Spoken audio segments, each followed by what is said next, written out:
ओम नमो भगवते वासुदेवाय। ओम नमो भगवते वासुदेवाय। ओम नमो भगवते वासुदेवाय। ओम अज्ञानतिमिरान्धस्य ज्ञानाञ्जनशलाकया चक्षुरुन्मिलितं येन तस्मै श्रीगुरवे नमः। नमो विष्णुपादाय कृष्णप्रेष्ठाय भूतले श्रीमते भक्तिवेदांत स्वामी निति नामिने। नमस्ते सारस्वती देवे गौरवाणी प्रचारिणे निर्विशेष शून्यवादी पाश्चात्य देश तारिणे।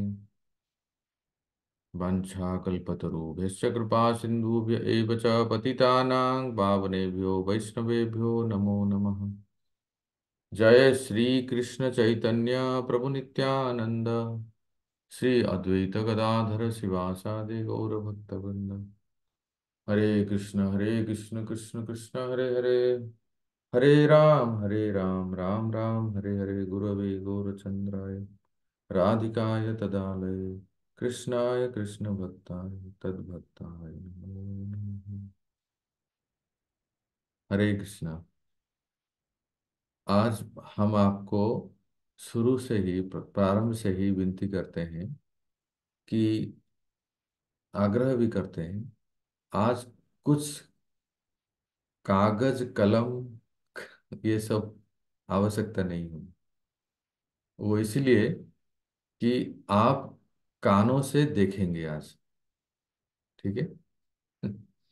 आपको बस अटेंशन कानों में देना है और इतना ध्यान पूर्वक आप आज श्रवण करेंगे कि कानों के द्वारा आप मन की आंखों से उस लीला में प्रवेश करेंगे। ये बहुत आवश्यक है क्योंकि सनातन गोसाई पाद बृहद भागवतामृत में कहते हैं साधक को क्या करना चाहिए।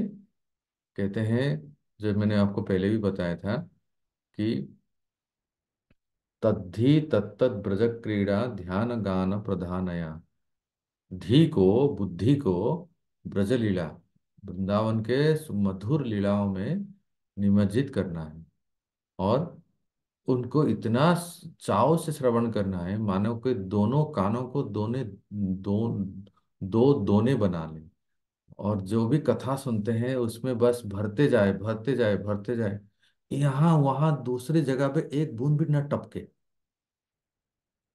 बिल्कुल इतना ध्यान से श्रवण करें कि ये लीला आज मैं आप सबसे कह रहा हूँ। आज जो मैं लीला आपको वर्णन करने जा रहा हूँ, इस लीला को आप इतनी ध्यान से सुने, इतने ध्यान से सुने कि मैं आप सबसे विनती करूंगा कि इस लीला को आप कम से कम एक दो लोगों को तो सुनाएंगे।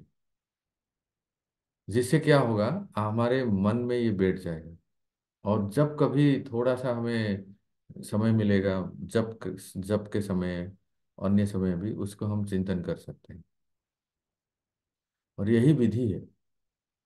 तो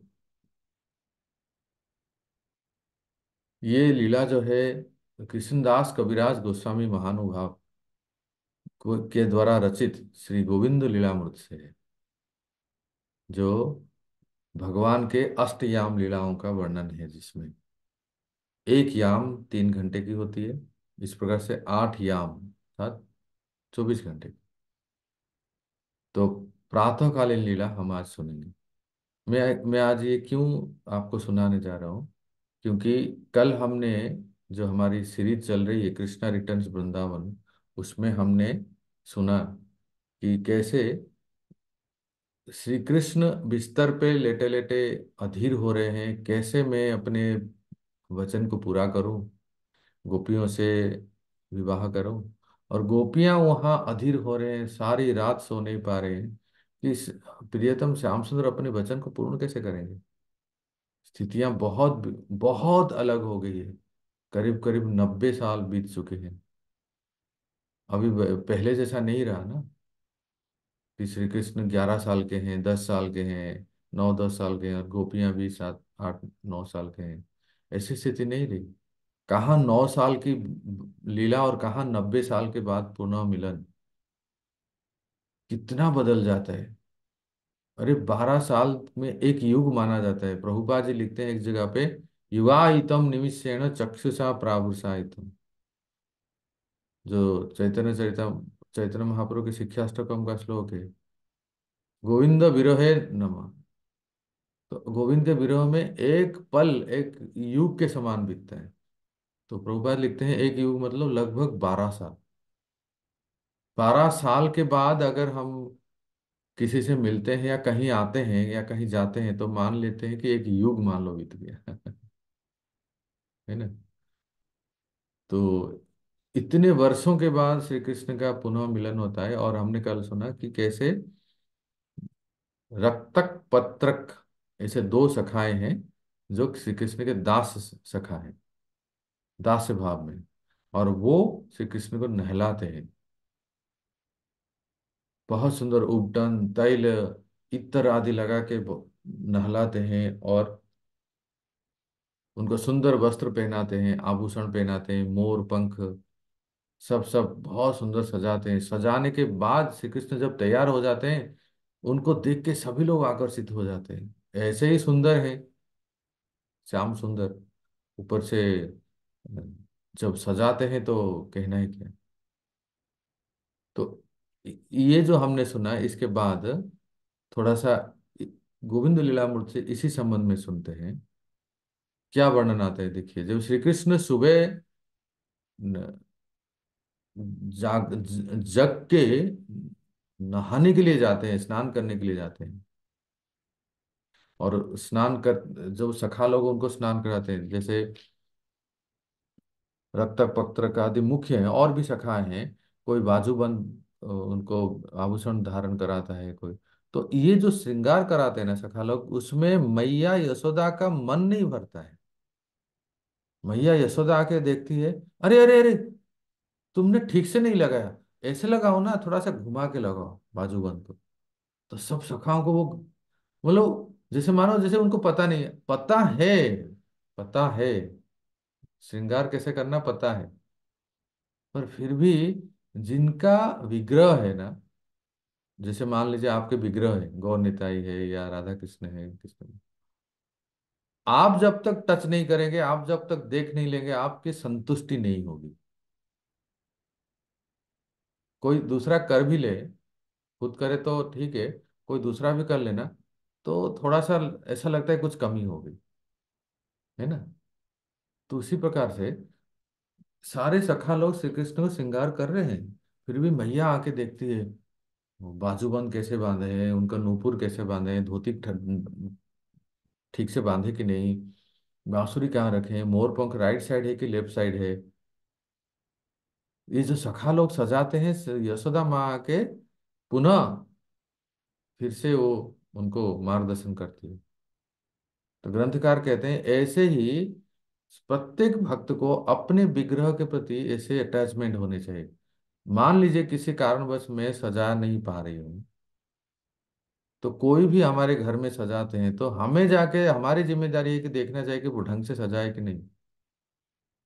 नहीं तो कुछ अगर परिवर्तन करना है तो हम कह सकते हैं, ताकि हमें तसल्ली मिले। क्यों मैं ऐसा कह रहा हूँ जानते हैं, कई बार ऐसे भक्त लोग बड़े चाव से विग्रह तो ले लेते हैं, हमारे घर में ठाकुर जी आएंगे, हमारे घर में ठाकुर जी आएंगे, हम भी रखेंगे ठाकुर जी को, पर सेवा नहीं कर पाते। इसलिए those devotees who have their personal deities, they should make sure that they स्वयं सेवा करें। ले लिए, सेवा नहीं कर पा रहे हैं, दूसरे को लगा दिए, ये कौन सी है? अस्वस्थ अस्वस्थ के नाते अगर नहीं उभरे, जितना हो सके उतना करें। और मैंने जैसे कल कहा था कि अब एक विग्रहों से टच होना चाहिए। तो यशोदा मैया को संतुष्टि नहीं हो रही थी, यशोदा मैया के खुद देख रहे थे कैसे सजाए। अब श्रृंगार होने के बाद यशोदा मैया कहती है अब जल्द से जल्द कृष्ण को कलेवा करने के लिए, नाश्ता करने के लिए भोजन करने के लिए ले आई, गृह में लाई। तो सारे सखा लोग जो है कृष्ण को सजाते हैं, कृष्ण आते हैं भोजन करने के लिए। जो भोजनालय है, जो गृह है, जो जो कक्ष है, जो कमरा है, वहाँ अभी बैठते हैं। तो अभी जो मैं वर्णन करने जा रहा हूँ ना, आप अपनी अपनी मन की आंखों से आप देखिए और श्रवण कीजिए कि किस तरह का वो वर्णन है। जैसे ही श्री कृष्ण नहा धो के सजा के आते हैं, तो बलराम जी भी उधर से तैयार हो जाते हैं। बलराम भी बहुत सुंदर तैयार होके सज धज के, उनको भी सखाए हैं, उनको भी सखा लोग सजा देते हैं कृष्ण बलराम को, वो भी आ जाते हैं। बलराम जी आ गए तो जितने सखा और भी, जैसे मनसुखा, ब्रजभाषा में जिसको मनसुखा कहते हैं ना, उसी को ही संस्कृत में कहते हैं मधुमंगल। ये मधुमंगल है कौन, उनका परिचय क्या है? पौर्णमासी जी का पुत्र। पौर्णमासी जी की पोते। पोते। तो पूर्णमासी जी उनकी दादी लगेंगे, और मधुमंगल जी पोते हैं। और मधुमंगल की एक बहन है, क्या है उसका नाम?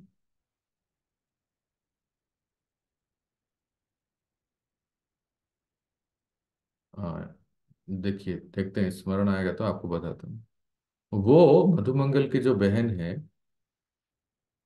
वो धनिष्ठा, जो धात्री है, यशोदा के घर में श्री कृष्ण की धात्री है, और कृष्ण की भाभी कुंदलता, ये तीनों जो है राधा कृष्ण को मिलाने में बहुत मतलब दक्ष है। तो क्योंकि ब्राह्मणी है, मधुमंगल ब्राह्मण है, तो उनकी बहन भी ब्राह्मणी है, तो ये बहुत सुंदर सेवा करते हैं। तो वर्णन है कि ये सब सखा लोग भी आ जाते हैं। उज्ज्वल, सुबल, मधुमंगल, अर्जुन, स्तोक कृष्ण, ये सब सखा भी तैयार होके आ जाते हैं। तो कविराज गोस्वामी कहते हैं, कितना सुंदर वर्णन करते हैं, देखिए। कहते हैं कि श्री कृष्ण बैठते हैं, भोजन करने के लिए बैठते हैं। तो श्री कृष्ण के दाएं ओर, याद रखिए, मैं जैसे जैसे वर्णन कर रहा हूं आपको याद करना है, क्योंकि आप भी ऐसे कहोगे ना। श्री कृष्ण के दाएं ओर, राइट साइड में बलराम जी बैठते हैं। उसके बाद और कुछ सखाएं बैठते हैं। श्री कृष्ण की बाएं ओर, लेफ्ट साइड में सुबल बैठते हैं। और फिर उनके बाद स्तोको कृष्ण, अर्जुन इत्यादि बैठते हैं। और मधुमंगल बैठते हैं श्री कृष्ण के ठीक सामने। वो सामने क्यों बैठते हैं? क्योंकि उनको पता है कि श्री कन्हैया जो है सब नहीं खा पाएंगे, और उनका सारा प्लेट का महाप्रसाद हमें मिलेगा। और ये तो है पेटू, खाने में बहुत एक्सपर्ट है, तो ये सब खा लेंगे, इसलिए वो सामने बैठ जाते हैं, तो कृष्ण के सामने। तो ऐसे होता है वो, उनकी जो पंक्ति है, जो गोलाकार में ऐसे बैठते हैं। तो ठीक है, अभी आगे बढ़ते हैं। तो सब बैठ गए। इसके बाद क्या होता है कि सबसे पहले क्या आता है सुनिए, हैं? सब एकदम याद रखेंगे आप, ठीक है? वर्षणा माता जी याद रखेंगे ना? सबसे पहले भोजन में, अब वहां देखिए, थोड़ा हम कैमरा को घुमा लेते हैं किचन की ओर। किचन में रोहिणी माता, वो मुख्य है किचन में। रोहिणी माता को सहायता करने के लिए वृंदावनेश्वरी श्रीमती राधा रानी अपने सखियों के साथ आती है वहाँ, जावत से। और वहाँ आके सब तरह तरह के, जैसे हम कल सुने कि बहुत सुंदर पकवान अलग अलग बनाते हैं। तो भोजन करने जब बैठते हैं, तो सबसे पहले आता है पाना। पना, पना समझते हैं ना? शरबत। पना कई प्रकार के होते हैं, आम के भी है, केरी के भी है, नारियल का भी पना होता है, गुड़ के पना होते हैं। तो कई तरह के पना होते हैं। तो ये हमारे ठाकुर जी ब्रजवासी है ना, तो ब्रजवासियों का भोजन कुछ अलग तरीके के होते हैं, तो आप सुनेंगे अब। पहले पना आता है, मतलब जैसे मान लो स्टार्टर है, जिससे भूख बढ़ेगी। तो पना आता है, शरबत जो आता है वो सबको दिया जाता है। सखियां वहां से किचन से बना के लेके आती हैं। तो सखियों के रोहिणी माता देती है, और सखियों को फिर यहाँ आके यशोदा। हाँ, एक चीज मैं भूल गया। जब सखा लोग आके बैठ जाते हैं तो सखाओं के माताएं भी आ जाते हैं। सखाओं के सखा, क्योंकि सखा लोग कृष्ण से इतने अटैच हैं कि एक पल भी, युगायतम निमिषेण, एक पल भी वो जुदा नहीं होना चाहते। यही तो है आध्यात्मिक जगत, जहां एक पल भी कोई भी प्राणी हो जो श्री कृष्ण को देखे बिना रहा नहीं जाता। तो सखा लोग जब घर में बिना खाए सब कृष्ण के देखने के लिए आ गए, तो यशोदा माँ ने कहा, अच्छा मेरे लाला के सखा लोग आए तो सबको बिठाए।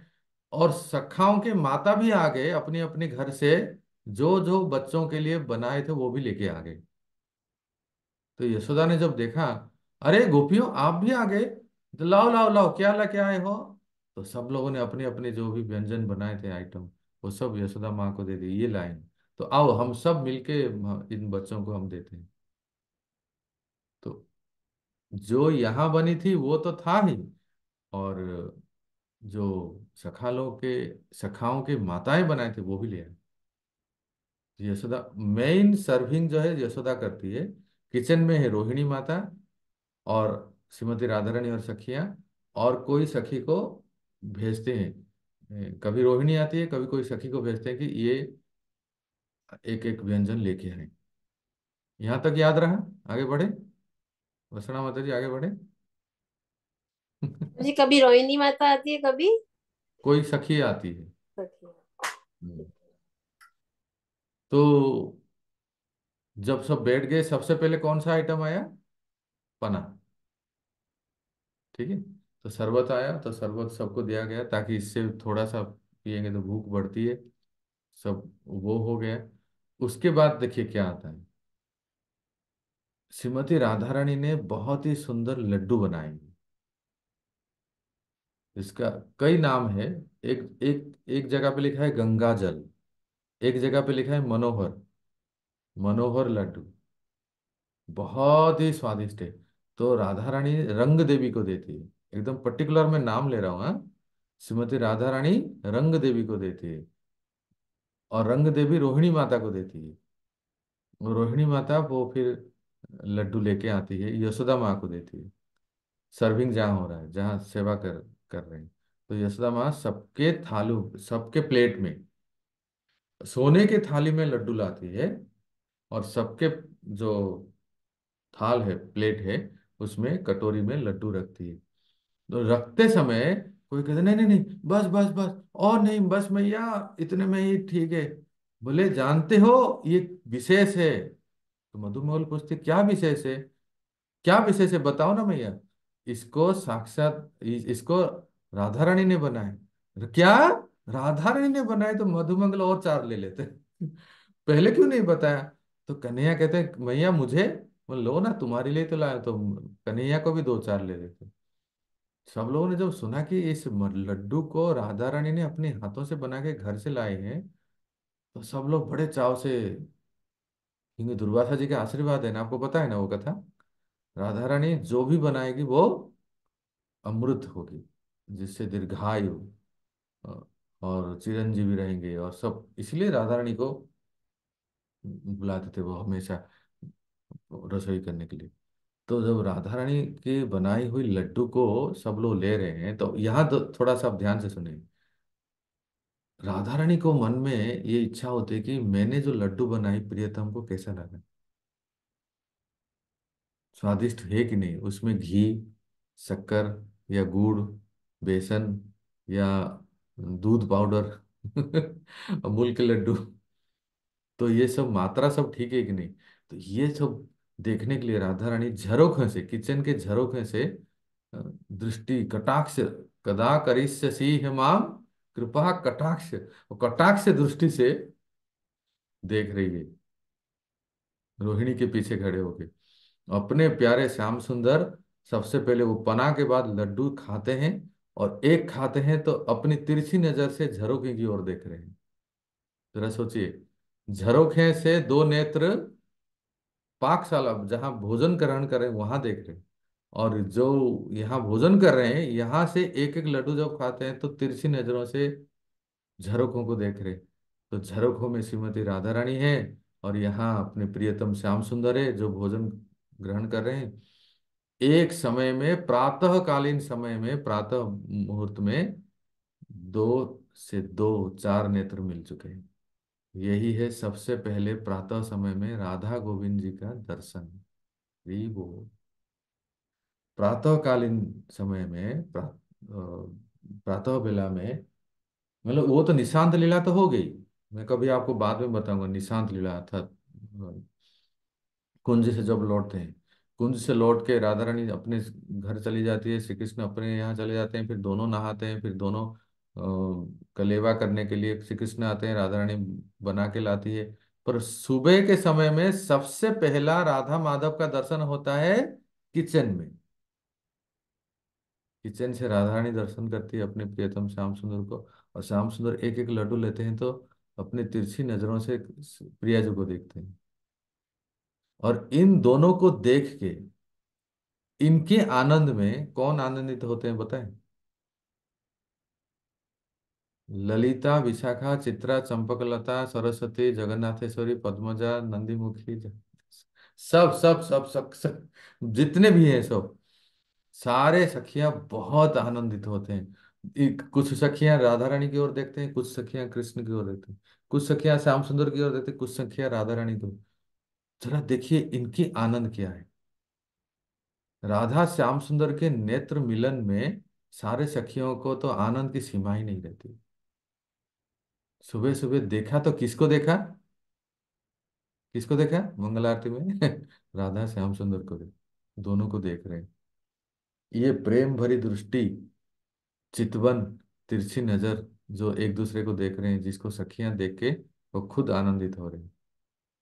कहाँ ये जगत है, जरा सोचिए तो एक समय, एक मिनट के लिए।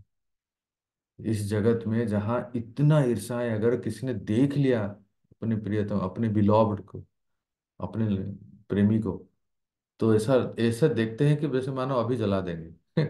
लेकिन यहाँ आध्यात्मिक जगत देखिए, राधा कृष्ण के मिलन के आनंद में सारे सखियां आनंदित होते हैं। भक्तों, इसी को देने के लिए महापुरुष श्री चैतन्य धरती पे आए थे।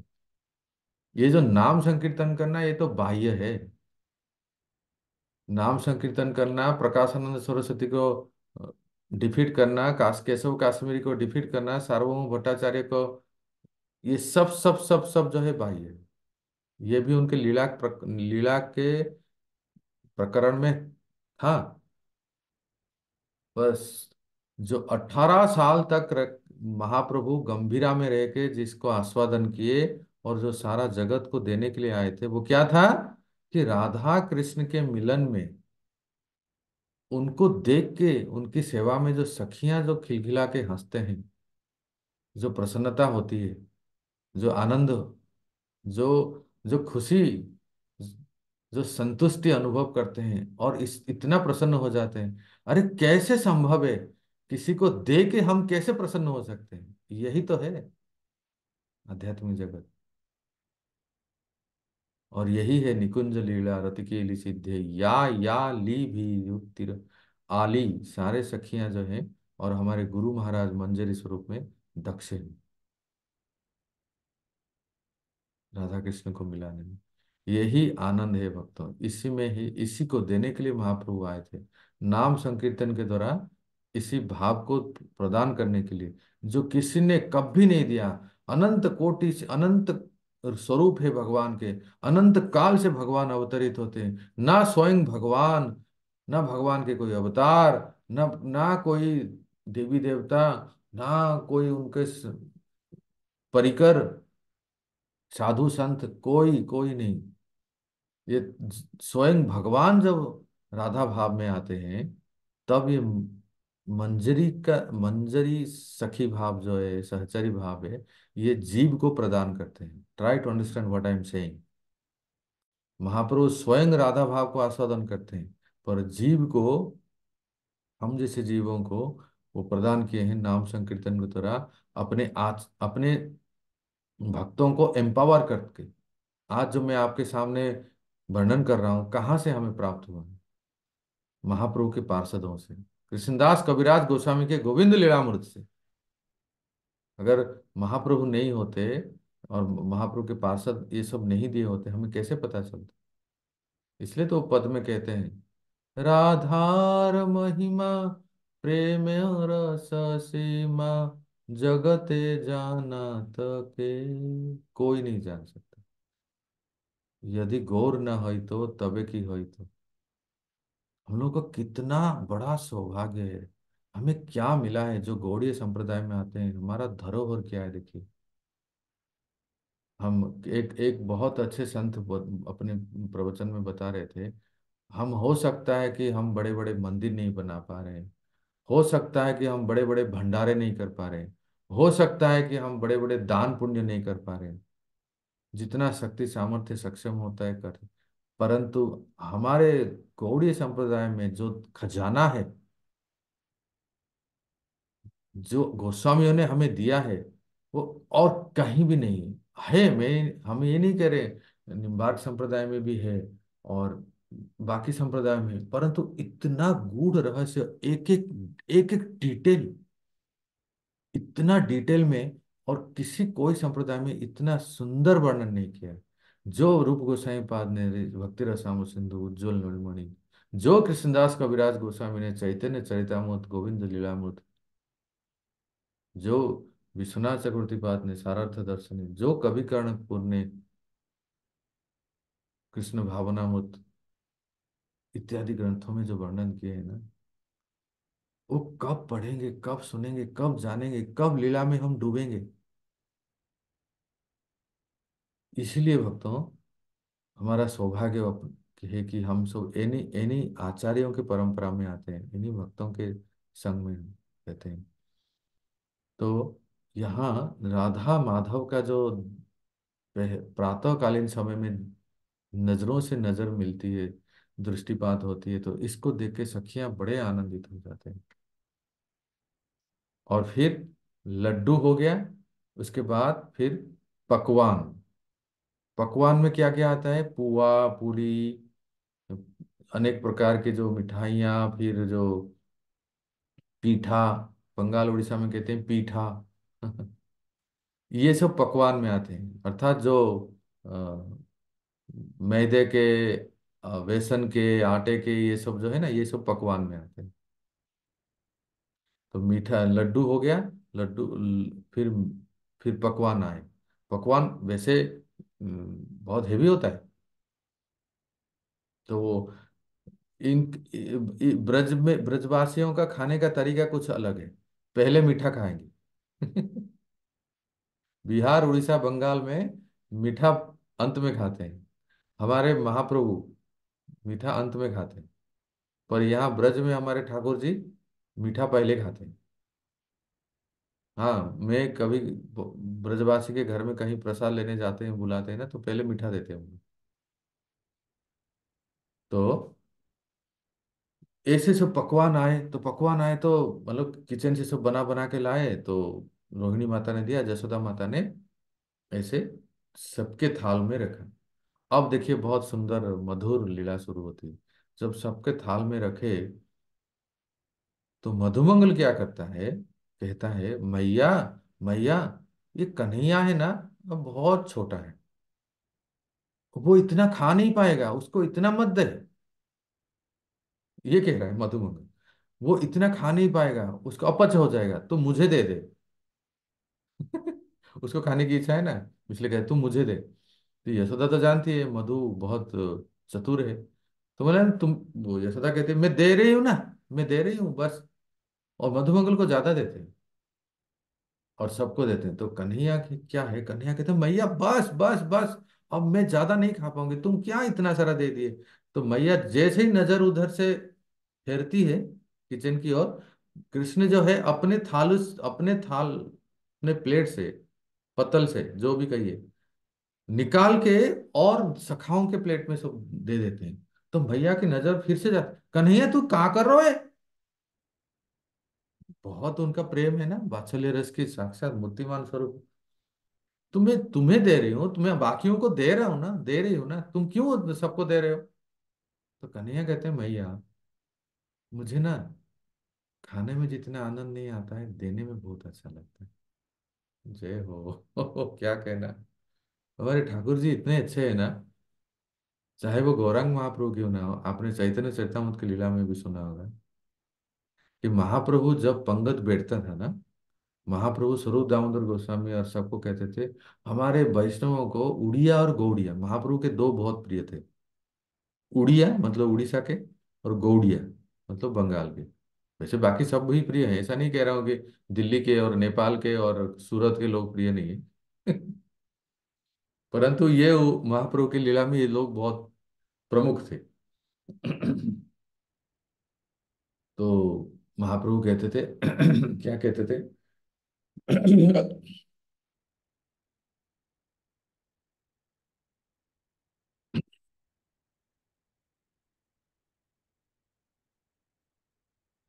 हरे कृष्ण हरे कृष्ण कृष्ण कृष्ण।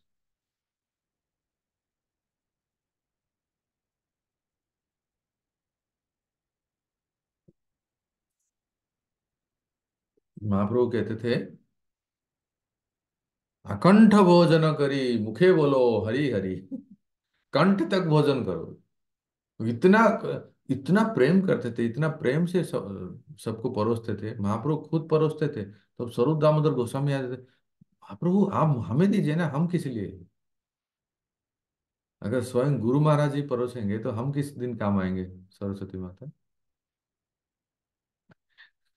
तो उनसे ले लेते थे और खुद सारे भक्त लोग जो बाकियों को परोसते थे। तो महाप्रभु कहते थे, अरे अरे अरे, ये देखो शिवानंद, ये शिवानंद कुछ खा नहीं रहा है। अरे अरे देखो दयाल चंद्र चैतन्य, क्या हो गया, तुम फास्टिंग कर रहे हो क्या, खा नहीं रहे हो। अरे इसको दो, इसको और दो, इसको और शाक दो, इसको सब्जी दो, इसको और भात दो। वो भी बहुत ही सुगंधित भात, भात उसके ऊपर घी टपका हुआ। चैतन्य चरितामृत में तो भोजन के बारे में तो अध्यायों में वर्णन है, क्या क्या आइटम खाते थे, क्या क्या आइटम बनाया जाता था, कैसे महाप्रभु से सब प्रेम करते थे, सब लोग लेके आते थे जब बंगाल से पुरी आते थे। महाप्रभु कहते थे यहां तक खिलाओ। क्या कहते थे, आकंठ भोजन करी मुखे बोलो हरि हरि। तो मैं होता तो महाप्रभु को प्रश्न पूछता जरूर, सुनिए क्या प्रश्न। महाप्रभु आपने तो सबको आकंठ तक, गले तक, नाक तक खिला दिया, मुखे मुखे बोलो, बोलेंगे कैसे बताइए। मुख मुख तो बंद हो जाएगा ना। मतलब भक्तों से इतना प्रेम करते थे महाप्रभु। उसी प्रकार से भक्तों, श्री रामचंद्र भी ऐसे ही है, वानरों को खूब खिलाते थे। वानरों को। एक बार आपको रघुनाथ जी की छोटी सी लीला सुना देता हूँ। आप में से कोई मिथिला से है क्या। कभी कोई मिथिला जाते हैं तो आप दयाल चंद्रपुर मिथिला गए हैं। अच्छा बढ़िया। जी प्रभु, मिथिला से। अच्छा सुंदर। देखिए मिथिला की एक छोटी सी लीला आपको बताता हूँ। ये जितने बानर थे ना, उन्होंने कहा, प्रभु आपकी आपकी अयोध्या इतना वैभव है, इतना सुंदर है, जरा कभी आपने ससुराल दिखाइए ना। क्या, ससुराल। तो भगवान ने कहा, अच्छा हमारे ससुराल देखना चाहते हैं। परंतु उन्होंने कहा ठीक है। और इस बात को हनुमान सुग्रीव जो ये, इन लोगों ने मीटिंग लिया, है ना। उन्होंने सब वानरों को ट्रेनिंग दिया कि सिटी में जाते हैं तो कैसे सभ्यता से रहना चाहिए। ये लोई बाजार के बंदर की तरह नहीं होना चाहिए। हाँ, चश्मा छीनते हैं, बटुआ छीनते हैं, और कुछ नहीं लेते हैं, लेते हैं तो सिर्फ फुटी ही लेते हैं, by one get one free. तो सारे वानरों को ट्रेनिंग दिया गया। कहा कि आज हमारे सरकार के ससुराल जाएंगे और वहां सबको बहुत ही सभ्यता से व्यवहार करना है, जैसे लीडर करते हैं उसी को देख के ही सब लोग उसी तरह से ही चलेंगे, बिल्कुल मिलिट्री डिसिप्लिन। नहीं तो हमारी सरकार की नाक कट जाएगी। हाँ, ऐसी बारात लेके आए भूत पिशाच। है ना। तो सब लोगों ने कहा कि हाँ ठीक है। अच्छा लीडर किसको बनाया गया पता है, अंगद को। अंगद था उनमें लीडर। तो सबको पता है कि अंगद जैसे करेंगे तो वैसे करेंगे। तो जब पंगद बैठा सबको बिठाए भोजन करने के लिए, तो इन लोगों ने कभी जिंदगी में अपने पूरे जीवन में भात किया ही नहीं जानते थे। ठीक है। तो भात जब परोसा गया, सारे बानर लाइन में बैठे हैं। सर ये तो फल खाने वाले हैं ना, फल खाते हैं पेड़ के, पेड़ पे चढ़ के फल इत्यादि। तो ये देख रहे, अरे ये क्या है, ये छोटे छोटे दाने क्या है। तो बानर लोग हाथ से लेके इसे वैसे से कर रहे, मतलब उनको समझ में नहीं आ रही इसको खाएं कैसे। ये है, पहले तो पहली बात है कि है क्या है, और फिर खाएंगे कैसे। मिथिला दरभंगा की तरफ से भात खाते हैं ना, बिहार में, बंगाल उड़ीसा में। तो ये जो देखे तो पूछने लगे ये क्या है। तो अंगद कहा कि हमें तो पता नहीं, मैं एक बार पूछ के आता हूँ, ठीक है। अंगद गया प्रभु के पास, प्रभु ये सफेद सफेद छोटे छोटे दाने दिख रहे हैं, ये तो हमने जिंदगी में कभी देखा नहीं, ये क्या चीज है, किसकिंदा में तो हम कभी खाते नहीं इसको। तो भगवान ने कहा इसको कहते हैं महाप्रसाद। क्या कहते हैं? महाप्रसाद। उस दिन से भात को महाप्रसाद नाम पड़ गया। अब आज भी जाएंगे जगन्नाथपुरी में, अन्न कहते हैं, भात नहीं कहते हैं, अन्न ब्रह्म, अन्न अन्न महाप्रसाद है। तो कभी किसी साधु के पंगत में आप बैठेंगे ना, वो ये कहेंगे अरे महाप्रसाद लाओ, महाप्रसाद मतलब भात। साधुओं की भाषा ही कुछ अलग है भक्तों। कभी गोकुल रमन रेती वाले महाराज हमारे, श्री क्या नाम उनका, पद्मजा माता जी, रमन रेती में जो रहते हैं, श्री कार्षणी, काशनी काशनी। कार्षणी, हाँ। हाँ, स्वामी शरणानंद जी महाराज, हाँ याद है। शरणानंद जी काशनी। कार्षणी। तो उनके वहां जाते हैं तो वो भंडारा होता है। तो वहां का भी हम अगर प्रसाद लेंगे ना, तो वहां आपको सुनने को मिलेगा किसको क्या कहते हैं। एक भक्त आएगा, वो सेवा करते समय राम रस राम रस राम रस राम रस राम रस। आप पहली बार कहोगे तो ये राम रस क्या है, राम रस क्या होता है, बताइए राम रस क्या है। प्रभु जी, नमक। हाँ हरि बोल माता जी बहुत जानते हैं। नमक को कहते हैं राम रस, नमक प्रभु नहीं जी, वहाँ खाएंगे। प्रसाद पाया हुआ है इसलिए। हाँ वहाँ प्रसाद पाया हुआ है इसलिए रामरस पता है। हाँ बिल्कुल। रमन रेती में प्रसाद पाया था। अगली बार रमन रेती जाएंगे हम सब, ठीक है। हाँ, ठीक है प्रभु। बहुत अच्छा लगता है वो स्थान भी बड़ा अच्छा है, गोकुल रमन रेती। तो वहाँ फिर ऐसे सब बानर लोगों को भात मिला पहले, पहली बार तो महाप्रसाद, तो उस दिन से महाप्रसाद का नाम गया। उसके बाद फल आए तो कटहल आया, आम आया और कटहल, कटहल जानते हैं ना, कटहल। कटहल जो पके हुए कटहल हैं उसके अंदर जो पीले पीले रहते हैं, बहुत मीठा लगता है, स्वादिष्ट।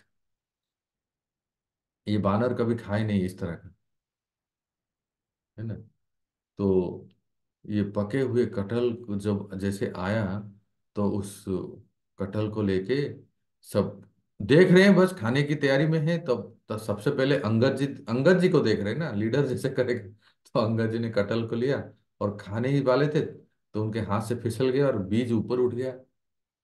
और बीज ऊपर उठ गया तो अंगद जी को लगा अच्छा, लंका का भी सैनिक मेरे सामने झुक जाता था, ये इतना उदंड मचा रहा है मेरे सामने, हाँ उधम मचा रहा है। और उस बीज को पकड़ने के लिए अंगद जी उछल गए और बीज को पकड़ लिए कि कहीं मेरा झूठा किसके ऊपर ना गिर जाए, और ये इतना उदंड है कि मेरी बात नहीं मान रहा है। बस उसके बाद जो शुरू हुआ आप सब जानते हैं। इनको बताया गया था कि आप लोग इस तरह से प्रसाद लेंगे कि राम जी का बेइज्जती ना हो, नहीं तो मिथिला वाले कहेंगे क्या, क्यों दयाल चंद्र को क्या कहेंगे जो, ये कहाँ से आ गए बानर सेना। तो कहने का अर्थ है कि भगवान को बहुत अच्छा लगता है, और इवन गुरु महाराज को अच्छा लगता है। इसलिए तो हम गुरुवाष्टकम में गाते हैं, चतुर्विध श्री भगवत प्रसाद, स्वादान्न तृप्तान हरि भक्त संग, कृत्वैव तृप्तिं भजता सदैव वंदे गुरु श्री। चार प्रकार के भोजन को खिलाने में गुरु महाराज को बहुत पसंद है, बहुत आनंद आता है। आप देख सकते हैं, किसी भी आप पंगत में जाएंगे, अगर गुरु महाराज हैं तो गुरु महाराज भोजन लेने के बाद वो पूरे लाइन में से चक्कर चक्कर लगाते रहते हैं। सबका प्रसाद हो रहा है कि नहीं, ठीक से हो रहा है कि नहीं, कौन क्या प्राप्त हो रहा है, सब सब देखते हैं। उनको उसमें बड़ा आनंद आता है। तो यही है। तो यहाँ भी श्री कृष्ण अपने थाल से सारा पकवान जो है अलग अलग भक्तों को बांट रहे हैं। तो यशोदा मैं कह रहे लाला तू क्या खाओगे, तू तो कुछ खा नहीं रहा है, तो सबको बांट रहा है बस। कहते हैं कि मैया, कन्हैया कहते हैं कि मुझे ना खिलाने में बहुत अच्छा लगता है। है ना। हमारे गुरु महाराज कहते थे, खाना स्वयं का आनंद है, खिलाना ईश्वर का आनंद है। सुने आपने, जो खिलाते हैं उसमें जो आनंद है ना, ओहो वो कहना ही क्या है। स्वयं तो खाना चाहिए, पर जो खिलाने से, जो किसी को आपने कुछ दे दिया और उसमें जो है ना, उसको ईश्वर का आनंद कहते हैं, वो स्वयं का आनंद नहीं। राइट। तो इसलिए यहां भी हम देखते हैं कि श्री कृष्ण सबको दे रहे हैं। तब कन्हैया, जब कन्हैया सबको दे रहे हैं तो मधुमंगल, मधुमंगल क्या कहता है, मैया मैया, अरे तुम चिंता मत करो, मैं ना सब खा जाऊंगा, मैं सब खा जाऊंगा। तुम ऐसा करो कि तुम मेरे लिए दही लेके आओ। तुम दही लाओ, और जितना पकवान दिया है ना कन्हैया ने, सब मैं सब खा जाऊंगा, बिल्कुल चिंता मत करो। तो यहाँ कहते हैं कि मैया को भेज दिया दही लाने के लिए, क्यों? क्योंकि भोजन में दही या दही का रायता या दही बैंगन या दही भेंडी होना ही चाहिए, इससे हजम होता है। माताएं से वो देख रहे हैं क्या, आज तो बहुत आइटम्स। मैं जब सुना तो बड़ा अच्छा लगा, अच्छा तो इसीलिए बनाते हैं, किसी भी भोज में दही का कुछ आइटम होना चाहिए, इससे जितना खाते हैं वो हजम होता है। इसलिए भगवान भी यहाँ दिखाते हैं कि प्रभु जी, हमारे मिथिला में एक कहावत है, दही बिना भोज सही नहीं होता है। हाँ वही। दही हो, दही होना ही चाहिए प्रभु। दयाल चंद्र प्रभु बोध, मैं कभी दर्शन नहीं किया। एक बार मैं सोचता हूँ कि सब भक्तों को लेके मिथिला जाएंगे, जनकपुरी। जी प्रभु, होगा प्रभु, यहाँ पे इसकन आप भी सब है। व्यवस्था करेंगे। जी प्रभु, श्योर श्योर। बड़ा अच्छा लगता है, आनंद आएगा दर्शन करने में। क्यों पद्मजा माता जी, ठीक है ना? जनकपुर तो गई हूँ प्रभु जी। गए हैं? अरे वाह। गुरु महाराज के साथ गए थे। अच्छा अच्छा, हाँ हाँ तो हाँ, प्रभु जी को फोन भी किया था कि आप कहाँ रहते हैं, तो फिर प्रभु जी ने बताया कि मैं दूर हूँ वहां से बहुत। अच्छा। जनकपुर, जनकपुर करके आ गए थे। और हम्म। इस्कॉन का जो उधर नेपाल में जो इस्कॉन का है वो मंदिर विजिट किया था। अच्छा अच्छा, बहुत बढ़िया। तो भक्तों, यशोदा मैया को मधुमंगल ने भेज दिया दही लाने के लिए। तो वो दही लाने गई, और इधर मधुमंगल ने क्या चतुराई की सुनिए। मधुमंगल कहता है, अरे कन्हैया, अरे सुबल, अरे उज्जवल, देखो देखो झरोखा की ओर देखो, खिड़की की ओर देखो, ये बंदर कितना नटखट है, दधिलोभ। उसका नाम भी दे दिया दधिलोभ, लिटिल कृष्णा में जैसे कहते हैं ना दधिलोभ, गोविंद लीलामृत में कविराज ऐसे कहते हैं, दधिलोभ बंदर आया है, इतना चतुर बंदर है, देखो उसके साथ और एक भी है। तो सबके ध्यान को उस बंदर की तरफ ले गए, बाहर जो भी बंदर था। और जैसे ही सब लोगों ने वहां देखा, तो अपने प्लेट में जितने पकवान भरा था ना, उसने आंख बंद करते ही, पलक झपकते ही सबके प्लेट में फिर से वो बांट दिया। इतने चतुराई से काम किया वो। और सब लोगों ने देखा, कहाँ है बंदर, बंदर कहाँ है बंदर, इसे सब देख रहे थे। और जैसे ही देखा, देखो, फिर यशोदा माई आ गई दही लाके, कि मधुमंगल तुमने दही मांगा ना, मैया तुम तो बहुत देर कर दी, देखो मैंने सब खा लिया, और सबको मैंने बांट दिया। ये चतुराई से सबको बांट दिया, सब खा नहीं पा रहा था, लोभ से तो ले लेता है, पर खाता नहीं, खा नहीं पाता है। तो ऐसे बंदर को दिखा के वो सभी के थाल में फिर से दे दिया। तो मैया के बड़ा चिंता थी, कन्हैया नहीं खा रहा है, कन्हैया नहीं खा रहा है। मधुमंगल करे, मैया तू चिंता मत कर, जानते हो मैं ब्राह्मण का बच्चा हूँ, मैं ब्राह्मण हूँ, इसलिए मैं बहुत पकवान खाता हूँ। तो मैं क्या करूंगा, मैं सब पकवान खा लूंगा और तुम्हारे लाला कन्हैया को जाके आलिंगन कर दूंगा तो बैटरी चार्ज हो जाएगी। जय हो, क्या प्लानिंग देखो। तो मैया बहुत हंसती है, इनकी जो बातें हैं ना, ये सब कौन सुन रहे हैं पता है आपको? ये लोग तो हंसी ठिठोली कर रहे हैं, और इनकी बातों को राधा रानी सुनती है किचन में रह के। राधा रानी और सखियां सुन के बहुत आनंद लेते हैं कि देखो कृष्ण के सखा सब कैसे हैं, एक से बढ़कर एक नमूने हैं। तो मधुमंगल कहता है तू चिंता मत कर मन, तेरो लाला को मैं आलिंगन कर दूंगी, करूंगा, तो उसको मेरे मुझ में जो भी शक्ति है ना उसमें आ जाएगा। और तू सुन, मैं जो कह रहा हूँ सुन, कन्हैया हजम नहीं कर पाता है, उसका जो भूख है वो कम है। उसका लो डाइजेशन है, उसको जो भी खाता है अपच हो जाता है, इसीलिए तू उसको ज्यादा पकवान मत दे। अभी क्या कर कि तू कुछ उसको खीर, फिर कच्ची कच्ची रसोई क्या जानते हो, चावल, दाल चावल सब्जियां, अब ये ला। तो फिर मैया जाती है किचन में, तुरंत खीर लेके आती है। याद रखिए, पहले हो गया पना, फिर हो गया लड्डू पकवान, फिर अभी आ रहा है खीर। और वो भी सुंदर स्वादिष्ट शीतल, शब्दों को ध्यान दे रहे हैं ना, दिखने में भी बहुत सुंदर है, केसर डाला हुआ, एकदम काजू बादाम पिस्ता, और स्वादिष्ट तो कहना ही क्या है, और शीतल। भक्तों, खीर हमेशा ठंडा परोसा जाता है, हमें राइट, ठंडी खीर बना दिए। इसलिए हम लोग देखते हैं, मैं जो सेवा करता था पुणे मंदिर में, जो माताएं आते थे राजभोग बनाने के लिए, हम लोग तो ब्राह्मण पुजारी सेवा करते थे, तो सबसे पहले वो लोग खीर बनाते थे और खीर बना के फ्रिज में रख देते, उसके बाद बाकी बाकी आइटम बनाते। तो खीर जो है ना हमेशा ठंडा परोसा जाता है। तो इसलिए ठंडी खीर को यशोदा मैया ने लाया और सभी सखाओं को कटोरे में भर दिए। अब फिर से चालू हो गई, नहीं नहीं नहीं बहुत हो गया, बहुत हो गया, अब तो हम ले ही नहीं पा रहे हैं, आपने इतना पहले से ही खिला दिया, पकवान खिला दिया, हम नहीं ले पा रहे हैं। तब यशोदा मैया ने चाल चली, क्या कौन सी चाल चली बताओ? सरस्वती माता बताएं कौन सी चाल।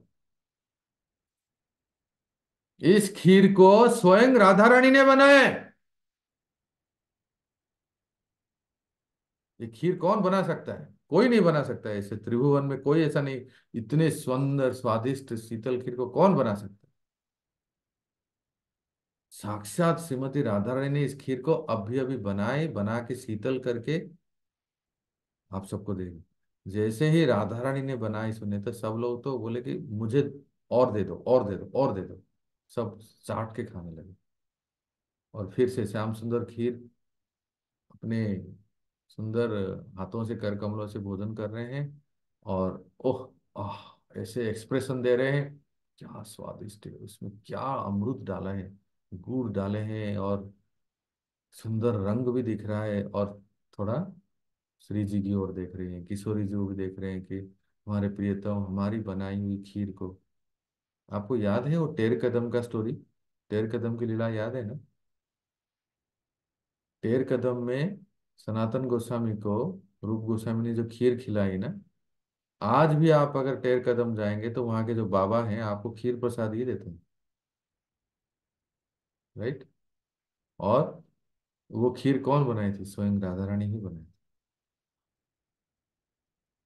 तो इसको बोलते ही सब लोगों ने खीर को बहुत सुंदर चाव से खाने लगे। पना हो गया, लड्डू पकवान हो गए, खीर हो गया, अभी देखो क्या आ रहा है, अभी कच्ची रसोई। उस समय तो यशोदा परोस रही थी, अभी थोड़ा सा चेंज हो गया, अब रोहिणी सीन में आ गई। माता रोहिणी परोसने के लिए आ गई, और वहां से किचन से क्या आ रहा है? सुंदर सुगंधित घी टपका हुआ बासमती का चावल। अरे वो, इसके मुंह से पानी तो नहीं आ रहा है? संभालिए अपने आप को, हाँ? बासमती का चावल, वो भी गरम गरम एकदम सफेद रंग के। और फिर चावल के बाद आए दाल। दाल भी कई प्रकार के हैं, लिखा है वक्त, मैं मन से नहीं कह रहा हूँ। अरहर के दाल, तूर दाल, मूंग दाल, चना दाल, दाल तड़का, और क्या है पदोजा माता जी? कई प्रकार के दाल के भी कई रेसिपी होते हैं। डालमा, उड़ीसा में एक आइटम बनता है डालमा। जानते हैं क्या आप? दाल में सब सब्जी डाल के, और बहुत बढ़िया गाढ़ा गाढ़ा रहता है, पूरी की पूरी का वो फेमस आइटम है डालमा, मदर डाल। छवि माता जी के सब पता है, आज कुछ बोल नहीं रही है। छवि माता जी डालमा, हरे कृष्णा। तो ये सारा आइटम जो है, है ना छवि माता जी? डालमा। हरे कृष्ण प्रभु, हरे कृष्ण। हरे कृष्ण। मैं जब गया था तो छवि माता जी ने बहुत सुंदर आइटम बना के दिए। देखो, दाल ही इतने प्रकार के हैं, वो सब बना के लाए। अच्छा, भात हो गया। उसके बाद भात मतलब महाप्रसाद, राइस हो गया। दाल, दाल के बाद आया सब्जी। सब्जी एक नहीं, कई प्रकार के हैं। मैं आपको कहता हूं, अगर आप किसी बंगला उड़ीसा भक्त के घर में जाएंगे भोजन करने, आपको पता भी नहीं चलेगा कि ये कौन से घास पत्ता का सब्जी बना ली। हर एक का। मैं तो सही कह रहा हूँ। एक बार एक बंगाली फैमिली के घर में प्रसाद ले, तो हम चटनी खा रहे थे, और चटनी इतनी अच्छी लगी, इतनी अच्छी लगी। और हमने कहा, माता जी कैसे बनाया है चटनी, इतना अच्छा है? प्रभु जी अभी नहीं बताएंगे, आप प्रसाद ले लीजिए फिर बताएंगे। अभी बताएंगे तो आप विश्वास नहीं करेंगे। तुरई के छिलका की चटनी थी, सुन रहे हैं आप लोग? जिस लौकी और तुरई के छिलका को आप फेंक देते हो ना, उसकी चटनी बना देते हैं लोग। तो चटनी, वो भी कई प्रकार के, धनिया की, पुदीना की, और अलग अलग चटनियां हैं। चटनी के बाद आचार। आचार तो कहना ही क्या है, कई प्रकार के आचार।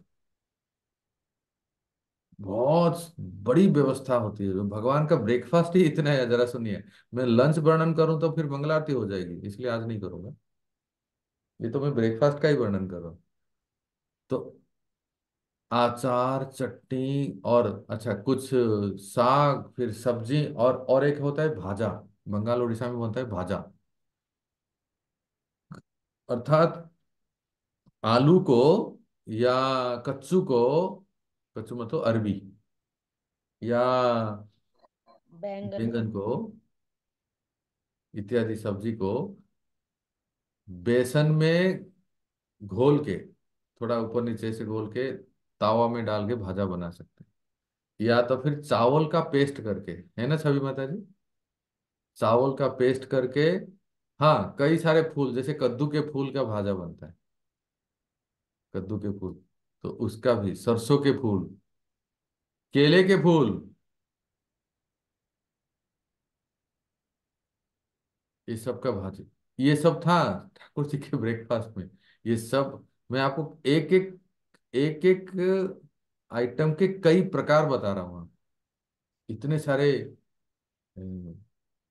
व्यंजन, कच्ची रसोई इसको कहते हैं। ये सब लाए गए, तो एक के बाद एक के बाद एक के बाद, कोई सखी कुछ बनाती है, कोई ललिता सखी बनाए, कोई तुंग विद्या सखी, कोई कुछ बनाए। कहाँ गए हमारे तुंग विद्या सखी? हाँ, यही है। कोई कोई रंग देवी सखी कुछ बनाए, कोई कुछ बनाए, कोई अलग अलग सखियां जो है, वो भी राधा रानी तो खुद बनाती है, पर राधा रानी के अलावा और भी सखियां भी बनाती है, जो जो आइटम जो बनाती है। तो सब लोग लेके आते हैं, और ठाकुर जी अपने सखाओं के साथ सब बैठ के भोजन भोजन ग्रहण करते हैं। और वो बोलते भी हैं, देखो परोसते समय ना बोलते हैं कि कन्हैया कन्हैया ये ले, ये ले, ये ना तुंग विद्या सखी ने बनाई, ये इंदुलेखा सखी ने बनाई, ये नंदीमुखी सखी ने बनाई, ये सरस्वती सखी ने। तो सारे सखिया जो अलग अलग व्यंजन बनाते हैं ना, वो नाम लेके उस आइटम को रोहिणी माता परोसती थी, देखते। और ये लोग जैसे जैसे खाते थे उन सखियों की याद करते थे, कितना प्रेम से सेवा करते थे। तो इस प्रकार से पूरा भोजन लीला होता है। और जैसे ही देखो अभी एक क्लाइमैक्स है, क्लाइमैक्स मतलब अंतिम। जैसे ही ठाकुर जी भोजन पूरा हो जाता है, पलक झपकते ही, मतलब किसी को पता भी नहीं चलता है कि वो प्लेट कहाँ गया। अरे वो कथा में हम सुने थे ना, आप लोग जो यात्रा में आए थे, प्रभु जी बता रहे थे, जैसे ही ठाकुर जी का भोजन पूरा हो जाता है, वो प्लेट, जो ठाकुर जी का महाप्रसाद, इसके इसका सबसे पहला हकदार कौन है बताओ? राधा रानी। Exactly exactly। धन्यवाद। धनिष्ठा जो है, यशोदा के घर में जो श्री कृष्ण की धात्री है, धाई है, धाई, वो बहुत ही चतुराई से श्री कृष्ण का प्लेट ले जाती है और लेके सीधा किचन में, किचन में लेके सबसे पहले तो इसका कोई नहीं स्पर्श कर सकता, सबसे पहले राधा रानी। और इस बीच में मैंने एक बात बोलना भूल गया कि मधुमंगल इतना नटखट है, जो भक्ति विनोद ठाकुर भोग आरती में लिखते हैं ना, छल्ले बल्ले लड्डू खाए श्री मधुमंगल, बगल मतलब हाथ को ऐसे ऐसे कर, बगल बजाए और देव हरि बोल, भज भक्त चल श्री गौर हरि। भोग आरती में भक्ति विनोद ठाकुर जो लिखते हैं ना, बिल्कुल ऐसे ही होता है। मधुमंगल इतना उसको पकवान मिल जाता है ना, बीच में ही खड़े हो जाता है और इतना खुशी से नाचने लगता है, मुझे बहुत मिला, मुझे ज्यादा मिला, मुझे अधिक मिला। और कौशल करके, छले बले, चतुराई से उस सारे और सखाओं के प्लेट से लड्डू ले लेता है, सबसे ज्यादा यही खाता है, उसको ज्यादा मिलता है फिर भी वो ले लेता है। इसलिए भक्ति विनोद ठाकुर कहते हैं छले बले ले।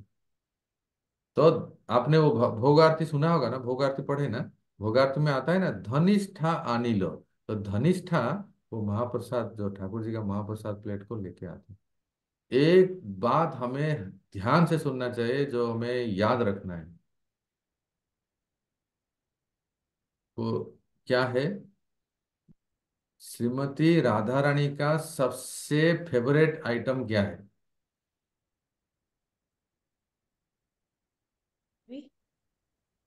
हाँ, अरबी। श्री भगवान का उच्छिष्ट। हरि बोल। बहुत बहुत सुंदर, बहुत सुंदर। हेम रूपा माता जी की जय। उन्होंने वहां कुंड पे, रतन कुंड पे बताया था कि राधा रानी का सबसे प्रिय भोजन कौन सा है, तो वही याद है प्रभु देखा कितना याद जी। है उसको। सही बताया आपने। रत्न कुंड में ये लीला हुकत श्रवण हम किए थे। तो राधा रानी का सबसे प्रिय व्यंजन वो है श्री कृष्ण का उच्छिष्ट। श्री कृष्ण जो भी ग्रहण करते हैं, चाहे वो अरबी हो, करेला हो या रसगुल्ला हो, राधा रानी का सबसे प्रिय व्यंजन वही है। तो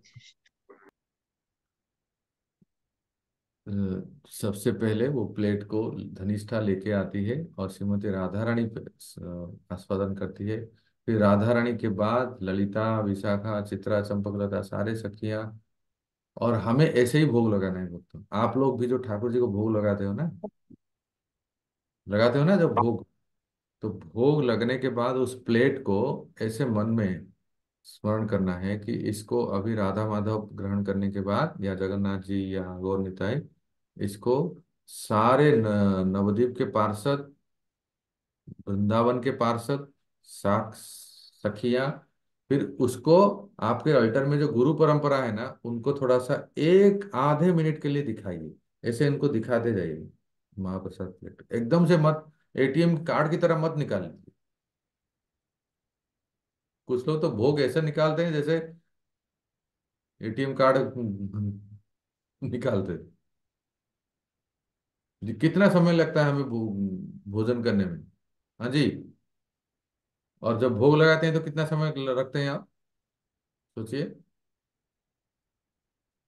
जितना समय हमें लगता है तो उतना तो कम से कम रखना, क्या 10 मिनट तो रखना चाहिए ना। तो भोग लगाते हैं तो हम बिल्कुल वैसे ही एटीएम कार्ड की तरह निकाल देते हैं। तो वो जो भोग प्लेट को जो है ना, अपने गुरु परंपरा को दिखाइए। दिखाने के बाद सड़ गोस्वामी गुरु परंपरा को दिखाने के बाद, ज्यादा समय नहीं लगा, केवल आधा मिनट का है। फिर अपने प्रभुपाद जी परम गुरु और गुरु महाराज को दिखाइए। फिर हम लोग तो वैसे ब्राह्मण दीक्षा लिए हैं, इसलिए मूल मंत्र के साथ बोलते हैं, इदम महाप्रसाद निर्माल्य आदिकम इम गुरुवे नमः, परम गुरुवे नमः।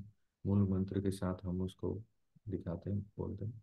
फिर उसको लेके आते हैं और जो बना है उसमें डालते हैं, तो फिर वो महाप्रसाद होता है।